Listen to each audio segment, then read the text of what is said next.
ارتش ملی جمهوری تاجیکستان سپری با اعتماد دولت دانسته می شود. خوشبختانه این ارتش در زمان استقلالیت دولتی تأسیس داده شد و امروز دارای بازه مادی و تکنیکی خوب می باشد. سلام عرض میکنیم با یکی شما بینندگان عزیز، ذکی و هوشمند تلویزیون بهارستان. این برنامه جسارت است، با هم می رویم مشاهده میکنیم.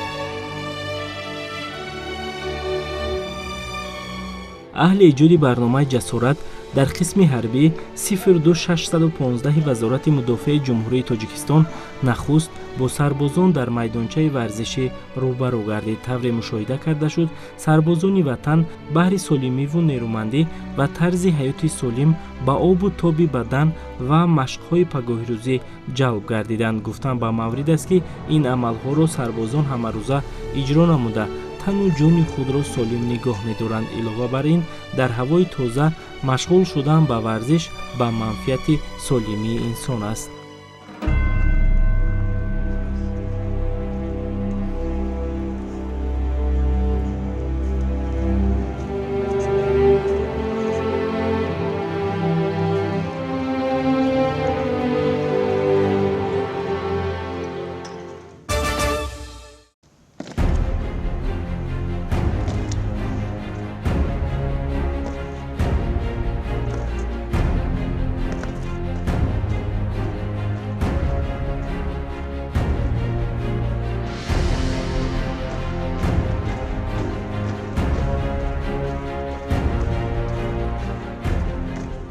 مهمترین مشغولیت این سفرهایی می باشد. محض جوانان در این مکان اولین طلبات حربی، قدمزنی، حرکت موزون، به صف ایستادن، آیین‌نامه های قوه های مسلح جمهوری تاجیکستان و دیگر خصوصیت های ساحه حربی را می آموزند. در مورد دیگر تربیه حربی و تندرستی نورسان و جوانان از چنین مناسبت و آموزش آغاز می گردد.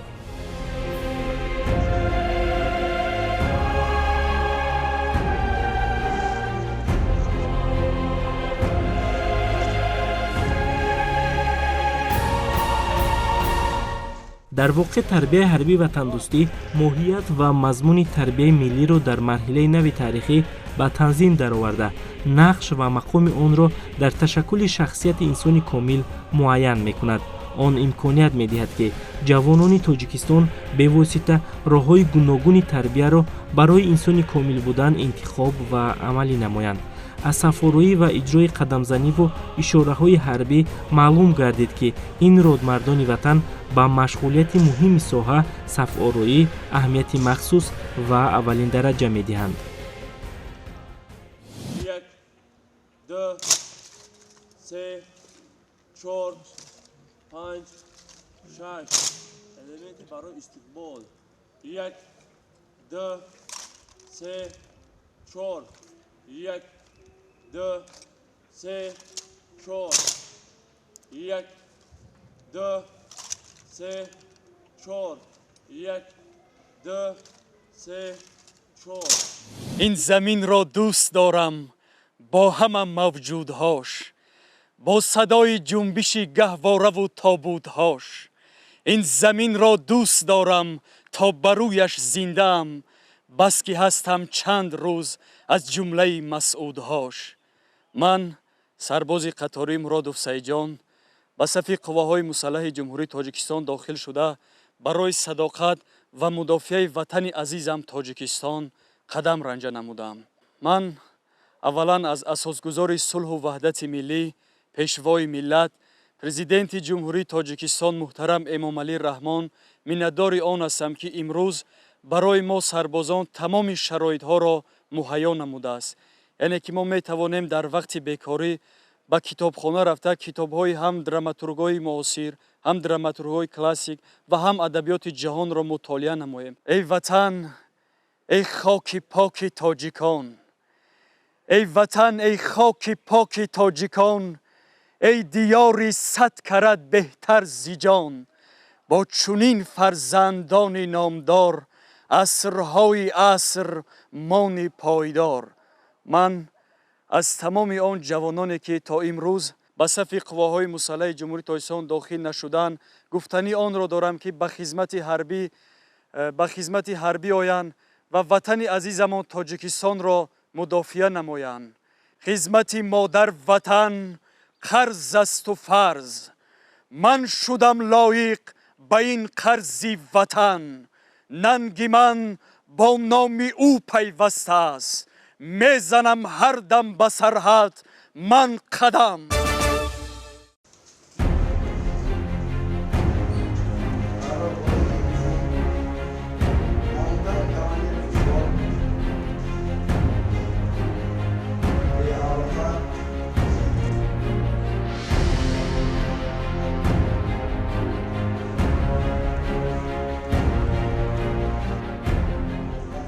боиси таъкид аст ки дар қисми ҳарбӣ сарбозон ҳангоми адои хизмат аз рӯи самтҳои алоқачӣ ва мусиқичӣ ихтисосманд мегарданд.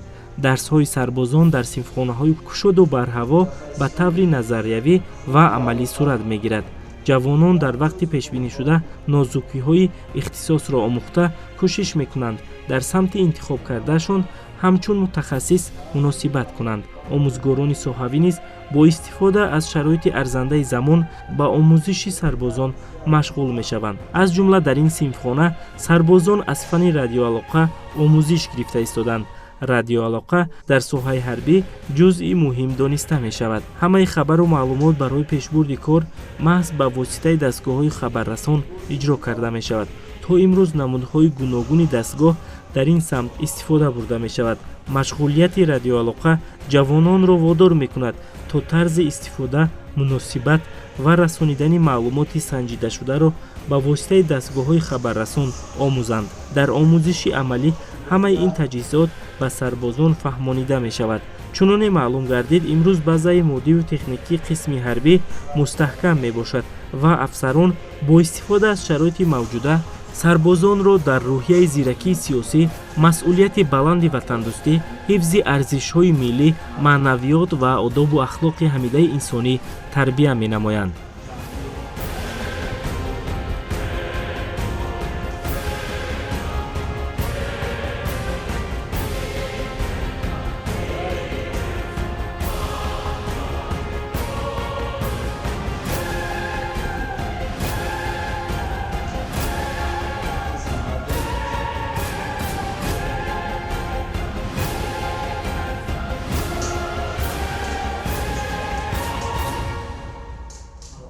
дар қисми ҳарбӣ бо ташаббуси муҳтарам сарфармондаи олии қувваи мусаллаҳ генерали артиш муҳтарам эмомалӣ раҳмон тамоми шароитҳо бо афсарону прапорщикону сарбозон муҳайё карда шудааст. дар қисми ҳарбӣ мутахассисонро дар намуди алоқачӣ ва мусиқачӣ тайёр намуда пас аз курси кӯтоҳмуддат ба қисмҳои ҳарбии вазорати мудофиа сафарбар карда мешаванд.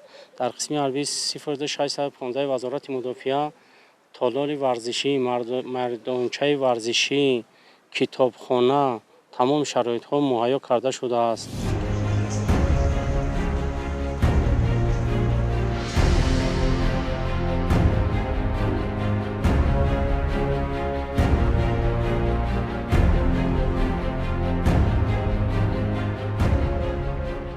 дар ин росто боз синфхонаҳои иловагии тозаву озода бунёд карда шудааст то сарбозон дар фаслҳои тирамоҳу зимистон аз онҳо истифода намоянд.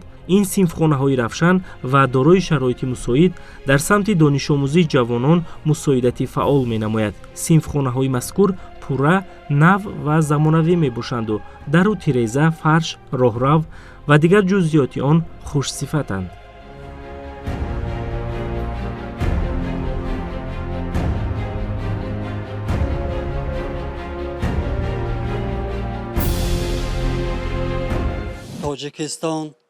تاجیکستان هر کجای رفتم از آغوش تو دامنم را من تکیدم ره به ره در هر قدم پای خود را ره به ره افشانده رفتم از زمینت سرزمینی کم زمینت گرد خاک کم نکردم.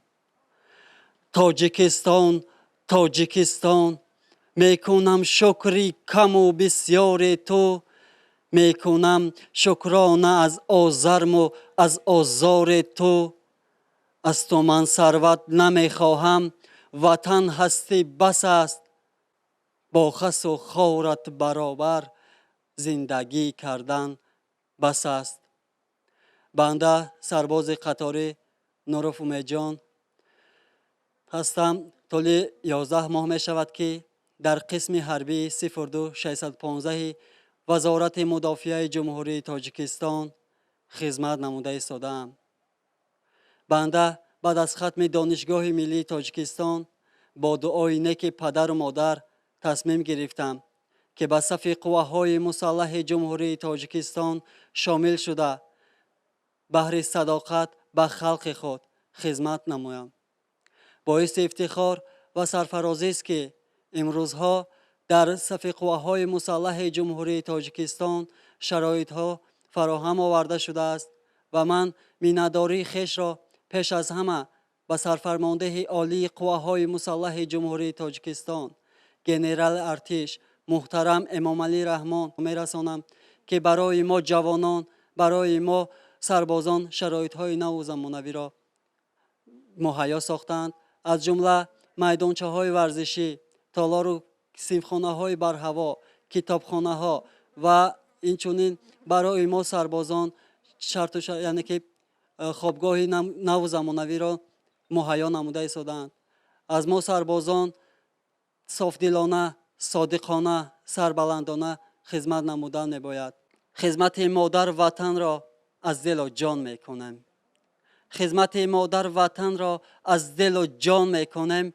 هر نفس شأن و شکوهش را فراوان میکنیم. بس که ما را او به مهر مادری پرورده است، در وفاداری برایش عهد و پیمان میکنیم. در کنارش زندگی داریم با شوق و سرور، بهر فیروزی او غیرت دو چندان میکنیم. با دل پرجوش غمخوار تمام خلق هاست، حرمتش با عزت فیروز دوران میکنیم. از بهار بخزان بخت و استقلال خیش، ما غزلخوانی مثال اندلبان میکنیم. آسمان صاف است و خورشید سعادت شعله پاش، افتخار از این مکان عالی سامان میکنیم. واقعا هم افتخار از آن میکنیم که در چنین وطن آباد و زیبا، در چنین وطن گلگل شکوفا، در چنین وطنی که نام تاجیکستان است، خدمت مادر وطن را سربلندانه ادا نموده ایستاده‌ایم.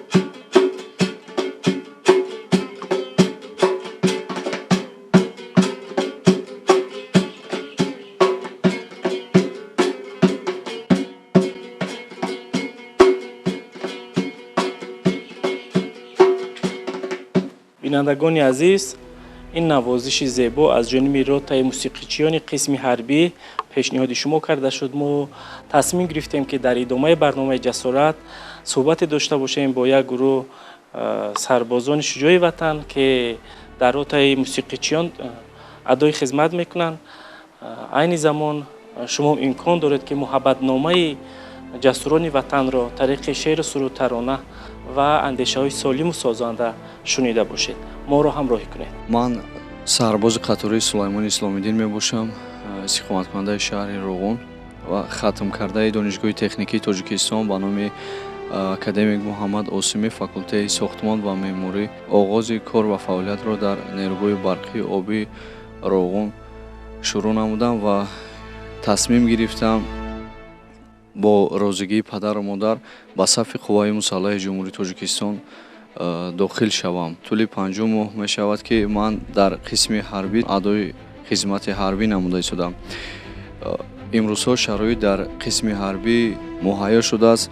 Аз қабили ошхонаи замонавӣ, ҳаммом, майдончаи варзишӣ, шаҳраки варзишӣ, ҳама ин бошад пайваста ғамхорию дастгириҳои асосгузори сулҳу ваҳдати миллӣ, пешвои миллат, сарфармондаи олии қувваи мусаллаҳи ҷумҳурии Тоҷикистон муҳтарам Эмомалӣ Раҳмон ва роҳбарияти Вазорати Мудофиа аст, ки пайваста ғамхориву дастгирии бевоситаи ҷавонон аст, ки имрӯзҳо мо ҷавонон дар чунин шароитҳо дар қисмҳои ҳарбӣ ҷузъу таомҳои Вазорати Мудофиа сарбаландона хизмат менамоем. Дар пеш моро ҷашни бузурги ҳарбӣ, ҷашни 30-солагии қувваҳои мусаллаҳи ҷумҳурии Тоҷикистон мунтазир аст, ки мо шиёр дорем 30-солагии қувваи мусаллаҳро бо омодабошии баланди ҷангӣ, интизоми намунавӣ ва бунёдкориву созандагӣ истиқбол мегирем. Ва мо сарбозон ин ҷашни бузурги ҳарбиро бесаброна мунтазирем ва бо роҳияи баланди омодабошию ҷангиву бунёдкорӣ истиқбол мегирем. Ва баъд аз хизмати ҳарбӣ тасмим дорам, ки ба ватани худ содиқона хизмат намоям, рафта ба нерӯгоҳи барқии обии Роғун сарбаландона хизмат намоям. яъне бинандагони азиз, ин ҷавони ҷасур, саодатманд, дурандеш, ватандӯст, хештаншинос пеш аз оне ки ба хизмати ватан модар омада буд, дар иншооти бузурги гидроэнергетикии ҷумҳурии Тоҷикистон ҳамчун сохтмончӣ муҳандис бо ҳарфҳои зарин номи худро сабт кард. Боз ҳам ғурури миллӣ, боз ҳам ватандӯстӣ ин ҷавонро ором нагузошт. пеши худ мақсад гузошт, ки ба сафи артиши миллии ҷумҳурии Тоҷикистон биёяд, сарбаландона адои хизмат кунад, баъдан кори худро идома диҳад. ман сарбози қатори Раҳмонов Халилуллоҳ аз ноҳияи Ёвон тӯли 1 солу 5 моҳ мешавад, ки дар қисми низомӣ хизмати ватану модарро сарбаландона пеш бурда истодам ва ҳоло як суруде баҳри бинандагони азиз ва телевизиони Баҳористон иҷро месозам.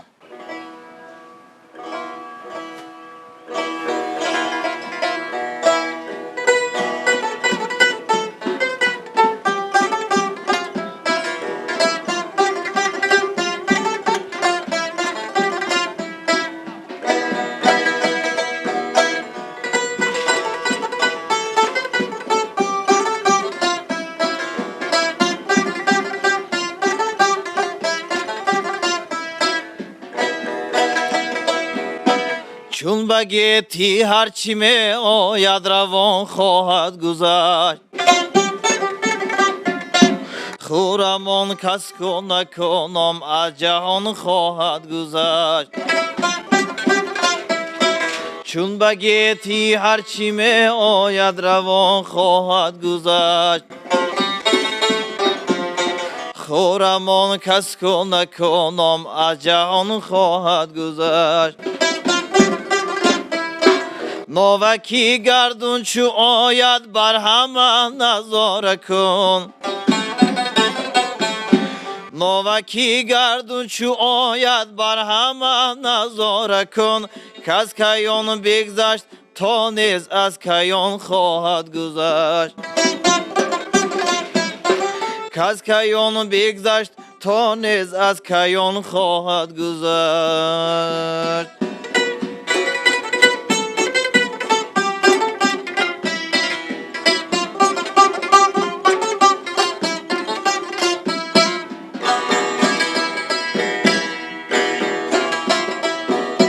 چون گریزم از جفای آسمان چون عاقبت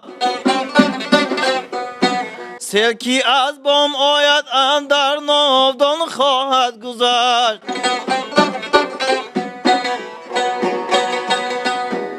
چون گریزم از جفای آسمان چون عاقبت سلکی از بام آید اندر ناودان خواهد گذشت غافلان گویند عمر ما چون کوی گران غافلان گویند عمر ما چون کوی گران وای بر کوی کی چون باد روان خواهد گذشت وای بر کوی کی چون باد روان خواهد گذشت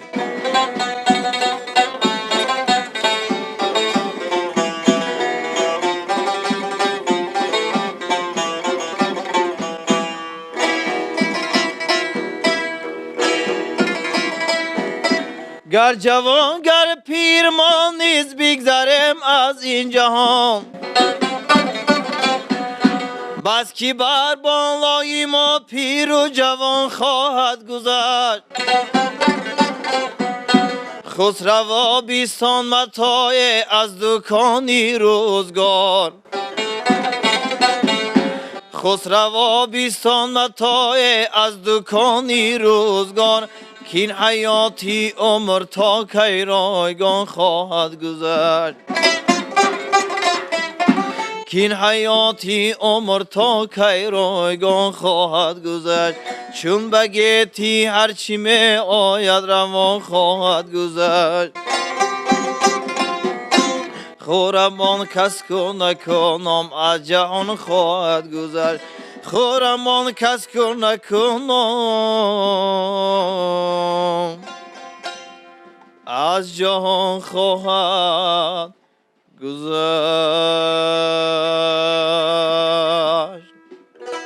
قلم به دست بگیرم شعر بنویسم زبانی من ز همه بیشتر وطن گوید. من سرباز قطاری عبدالمومنوف محمد لطیف بعد از ختم دانشکده دولتی فرهنگ و صنعت جمهوری تاجیکستان به نام میرزا ترسونزاده تصمیم گرفتم که در قواهای مسلح جمهوری تاجیکستان خدمت مادر وطن را ادا نمایم. 10 ماه می شود که من در قسم حربی 92615 وزارت مدافعه جمهوری تاجیکستان ادای خدمت نموده ایستادم. سرأول شکرانه از استقلال کشور و از وحدت و از پیشوای ملت سرفرمانده عالی قواهای مسلح جمهوری تاجیکستان میکنیم که برای ما جوانان، برای ما سازندگان این وطن اجدادی چنین شرایط‌های خوب را مهیا کرده است و ما جوانان مرز خود را، وطن خود را، مادر خود را امروز حفظ و مدافع کرده ایستاده ایم. با آن جوانانی که خدمت مادر وطن را قرض خویش را ادا نکردند و سمت همه آنها میرسانیم که آمده در قسمهای حربی وطن خود را محافظت نمایند، چنانه که گذشتگان ما محافظت کردند، یک پارچگی این خاک اجدادی را به دشمن ندادند. باید ما هم وطن را محافظت نماییم و به آینده خود میراث گذاریم. وطن را دوست می‌دارم، به خاکش سجده می‌آرم. وطن دنیا و اسرارم، وطن دارم، وطن دارم. وطن باشد حیاتی من، حیاتی پرنشاطی من، ز هر آفت نجاتی من. وطن دارم، وطن دارم. تشکر، سلامت باشید. چون که ما مشاهده کرده ایستادیم در دست شما اسباب موسیقی است. گمان میکنم که به هر بیننده عزیز تلویزیون بهارستان پارچه از مثلا ایجادیات خود یا که پارچه از آن چیزی که از خود کردید پیشنهاد میکنم.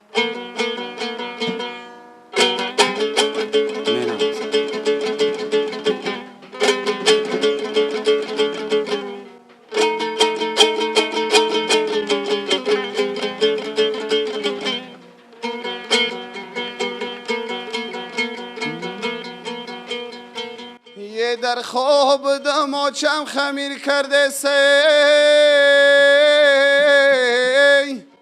ای رفیدش بدست کلچه فتیر کرده استی.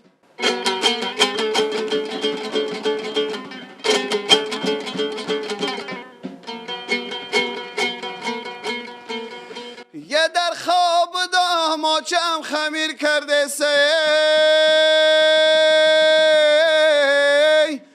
رفیدش بد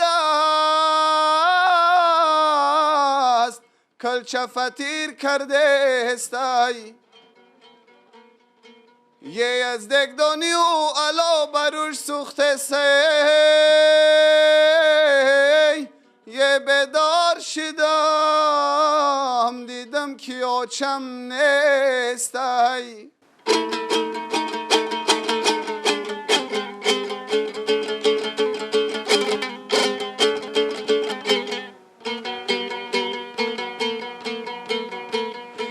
یه آچه دیگره به خدا که آچه دیگره ای باورم کنه ناچه او جانا جیگره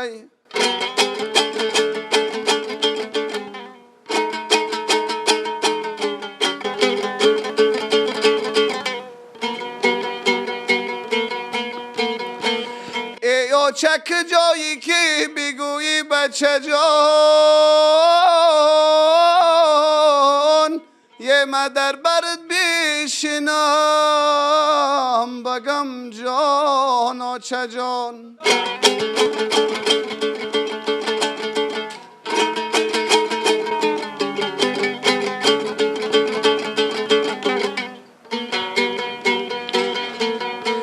ای لحظه ما به نرخ دنیا ندیهم ای لحظه غنیمت بده آچه جان یه آچه دیگره به خدا که آچه دیگره ای باورم کنه ناچه آ جانا جیگره یه باورم کنه ناچه آ جانا جیگره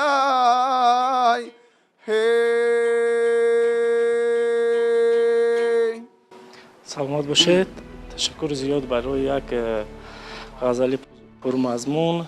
واقعا هم مادران دنیای ما هستند، مادران دل بزرگ دارند و بسیار خوش است که شما همچون یک جوان فعال جمهوری تاجیکستان روی میارید به اشعار بزرگان و زمزمه مادر وطن و تاجیکستان میکنید و باید قید کرد که امروز خوشبختانه در قسم‌های حربی تمامی شرایط برای سربازان مهیا کرده شده است و معین شده است همین گونه یک ترتیب که پدر و مادران در وقت‌های معین بیایند نزد فرزندانشون خبر بگیرن از حال و احوال از شرایط ادای خدمت آنها برخوردار کردن همین گونه که با ابتکار حکومت جمهوری تاجیکستان خاصه اساسگذاری صلح و وحدت ملی پیشوای ملت پرزیدنت جمهوری تاجیکستان محترم امامعلی رحمان در قسم‌های حربی خانه دیداربینی سربازان و همچنین خانه برای والدان آنها ساخته به استفاده داده شد. امروز از آن گمان میکنم که والدان عزیز ما والدان همین سربازان خودی سربازان پرثمر استفاده میکنند. ادامه برنامه جسارت را توجه کنید.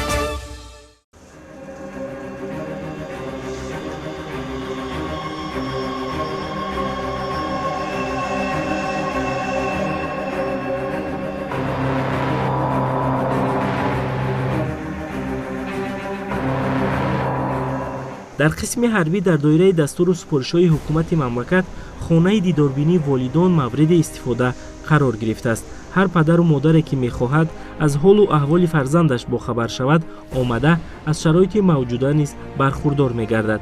چون این مناسبت روحیه والدان را نیز بلند نموده است و صف اختیاریان را زیاد. همچنین در این مکان برای سربازان اویله‌دار اتاق مخصوص مهیا کرده شده است. هر جوان میتواند وابسته به مقررات پیشبینی شده این مکان را وسیع استفاده نماید.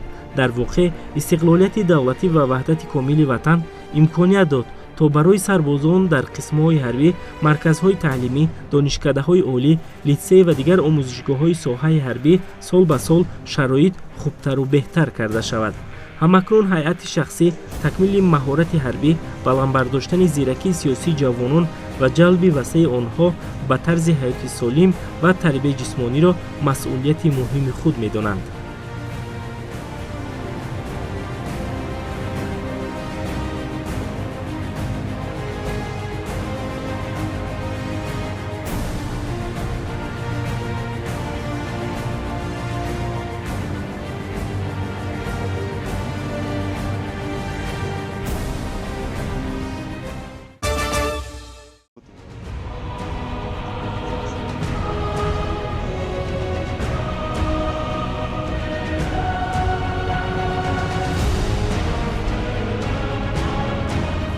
ошноӣ пайдо кардан ба зиндагонии сарбозон аҷиб аст. ҳар нафар мехоҳад ки аз ҷойи хоб, шароит, фароғат ва дигар муҳимоти зиндагии сарбозон бохабар бошад. хушбахтона дар ин самт қисми ҳарбӣ мушкилӣ надораду имконияту шароити созгор барои сарбозон муҳайё карда шудааст. шароити зарурии зиндагонӣ ба сарбозон имконият медиҳад ки зиндагии осоишта дошта бошанду ба ҳифзи ватан машғул шаванд.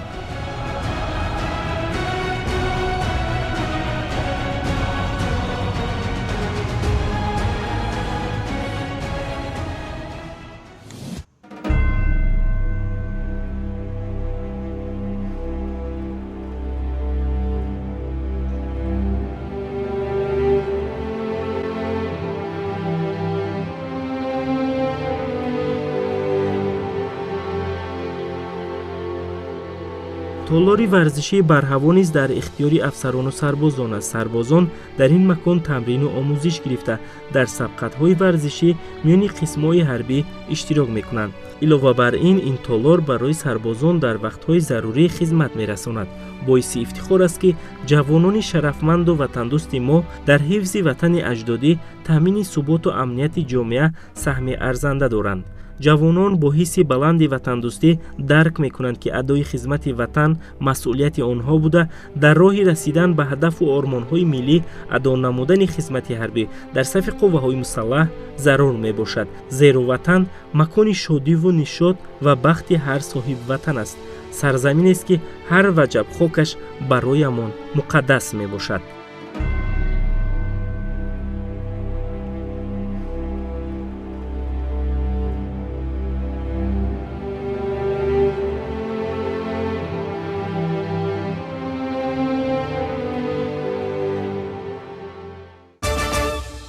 бинандагони азиз, растем ба анҷоми барномаи ҷасорат. умед мекунем ки аз барномаи имрӯза ба худ баҳрае бардоштед ва аз вазъи зиндагонӣ, фаъолият ва хизмати ҷавонон дар сафи қувваҳои мусаллаҳи ҷумҳурии Тоҷикистон бархурдор гардед. хайртон наздиктарин дидор.